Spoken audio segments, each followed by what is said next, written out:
It's a feeling I can't quite describe, the raw mix of disbelief, devastation, and betrayal that hit me when I found out the truth. My wife, 35 years old, and I, 38, had been married for 10 years. A decade spent with 2 young children, living what I thought was the perfect life. The first 7 years, everything was flawless, 10 out of 10. She was not just my wife, but a wonderful mother. I couldn't have asked for more. But then, in the last 3 years, things started to unravel. Despite all my efforts, all the counseling sessions we went through to save our marriage, something was missing. We couldn't seem to reconnect, no matter how hard I tried. I read countless books, planned dates, listened to every marriage podcast under the sun, but there was a gap, and I couldn't bridge it. Then, out of nowhere, she blindsided me. She filed for divorce. I was heartbroken, devastated. I begged her to reconsider. She wavered for a moment, but her mind was set. I never really understood why she filed, even though I asked her over and over. I wasn't a perfect husband, sure. I had my flaws. But I wasn't abusive, never cheated, and was a great provider. Especially in those last few years when I poured my heart into trying to salvage our marriage. A little over a month after she filed, she was already seeing someone else. And a month after that, she introduced him to our kids. It crushed me, but the worst part was yet to come. During the discovery phase of our divorce, she confessed to having multiple affairs. Affairs that had started around the 7-year mark. One lasted for at least a year. She claimed it wasn't much, only a few encounters. But the amount of deception she had to carry to hide all of this, the lies, the secrets. I couldn't believe it. I had no idea she was capable of this kind of betrayal. That day, the day I found out the truth, was the worst day of my life. At least now I understood why the last few years had been so difficult. It wasn't because I wasn't trying, but because she was emotionally checked out long before she ever told me. Fast forward 6 months and nearly $100,000 in lawyer fees later, she comes back into my life. She wants to reconcile. Mind you, she's still dating the same guy, but she promises she'll break up with him if I'm willing to work on things. I couldn't help but wonder, what caused this sudden change? Did she realize she might lose me to someone else? Or was it the financial shock of losing everything she'd grown accustomed to with my high income? She claims it was because she saw how great of a dad I was to our kids, how involved I've been. She apologized. It was heartfelt, though she couldn't completely take responsibility. She tried to shift some of the blame onto me, claiming my behavior pushed her into the arms of another. I listened, and I understood that in every situation, there are 2 sides to the story. But to blame me for her infidelity? That was something I couldn't accept. Still, I could tell she was truly sorry. But no matter how sorry she was, I wasn't going to give her another chance. The divorce was final just a few weeks ago. Since then, she's been relentless, texting me nearly every day, begging me to reconsider. It's hard, seeing someone you once loved so deeply, filled with so much regret, hurting so badly. And it's heavy on me. But I've held firm. There's too much damage. Too much betrayal. I could never trust her again. And then there's the other woman. The one I met after everything went down. She's amazing, beautiful inside and out. She's been incredibly supportive and patient. We met long after the divorce papers had been served, but she's been a constant light in my life. Sometimes, I wonder who in their right mind would even try to save a marriage like this. Who would have the courage to ask for a second chance after everything? I don't love her anymore. But I did love her for so long. And now, I can't escape the co-parenting bond we share. I'm posting this because I need validation. Am I making the right decision? Is anyone else out there who has been through something like this? One comment said, "She's not your plan B." Honestly, it's tempting to reach out to the other guy, to tell him what she's really been doing behind his back. But I'm afraid if I do, she'll double down on trying to get me back. Plus, he's older than her, and for some reason, that gives me a bit of satisfaction, knowing it must sting. But that's probably petty on my end. Another person said, "She's selfish and delusional." Be proud of yourself for trying your best, for having dignity, and for making the right decision. Someone else offered this advice: you've been through 2 of the worst experiences a person can go through and came out still standing. Don't go back into that pain. She wasn't just capable of cheating once, she kept it hidden so well, she could do it again. She doesn't want to reconcile for your sake. She wants to do it for her own selfish reasons. Walk away. Don't look back. Others chimed in. She wants to reconcile because she forgot the golden rule. She thought she could play with fire and not get burned. But now, she wants to come running back when she realizes the grass wasn't greener. It's as if she wants to have her cake and eat it too. But that cake is sour and bitter and filled with regret. And you know what? They're right. It's backwards. She's still seeing the other guy while trying to win me back. She's trying to have the best of both worlds. The advice I'm getting is clear. Keep moving forward. The best revenge? Living well. Focus on being the great dad you are, cherish your new relationship, and let her deal with the consequences of her actions. If she's drowning in regret, well, she built that boat. She can sail it alone. And so, I move on. Even though it's hard, even though it's complicated. There's no turning back now.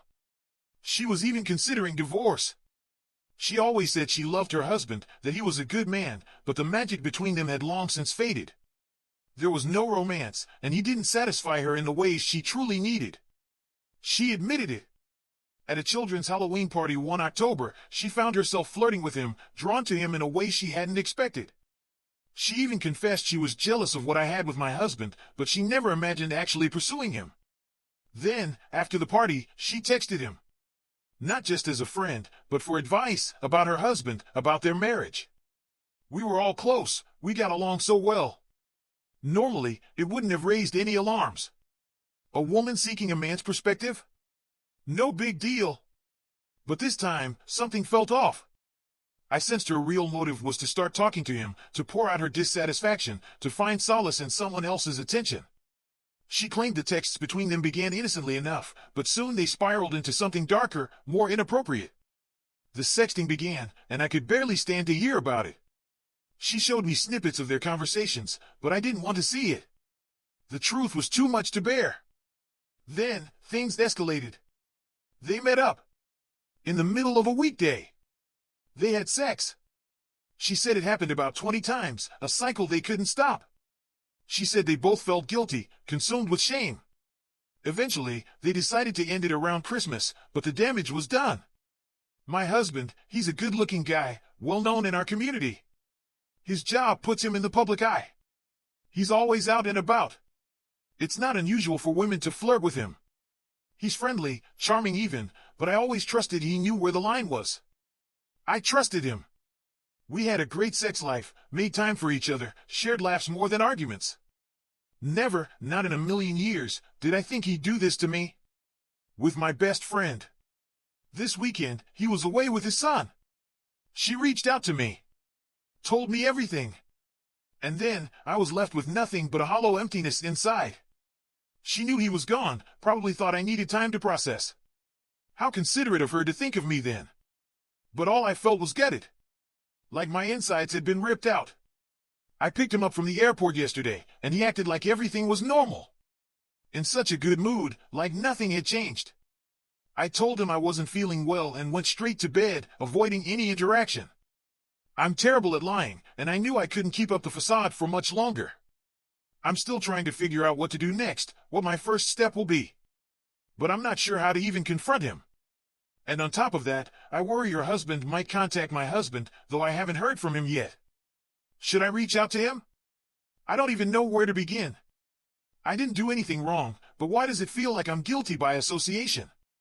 It's absurd. Later that night, he came to bed, rubbed on me, and tried to initiate sex.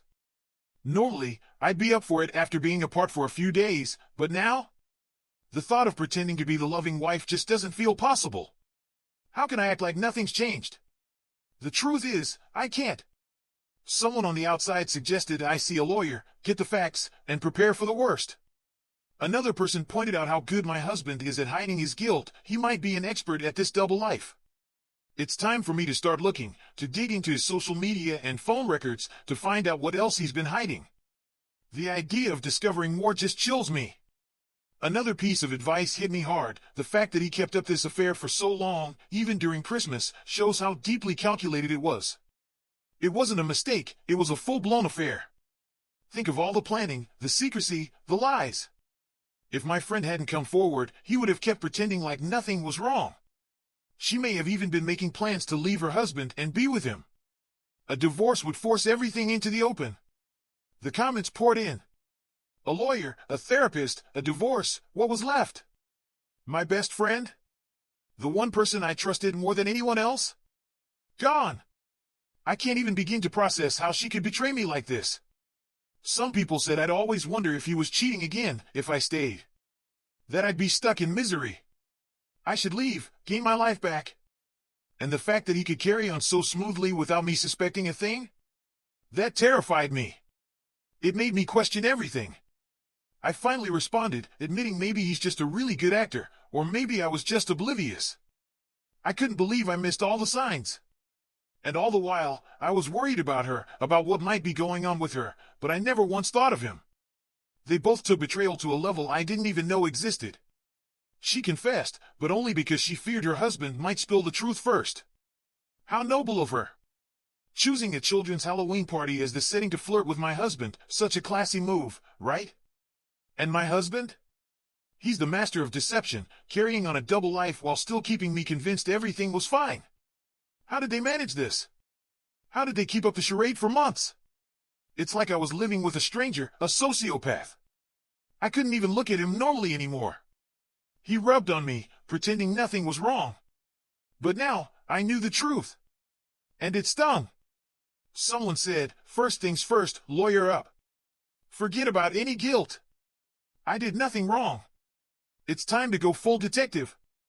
I need to check everything, his social media, his phone, every little secret he's been keeping hidden. And when I do confront him, I'll remind him to thank my best friend for her honesty. After all, it's the least she could do. Have you ever been betrayed like this? What did you do? Share your thoughts. And don't forget to like, subscribe, and hit the notification bell to make sure you never miss an update. See you next time.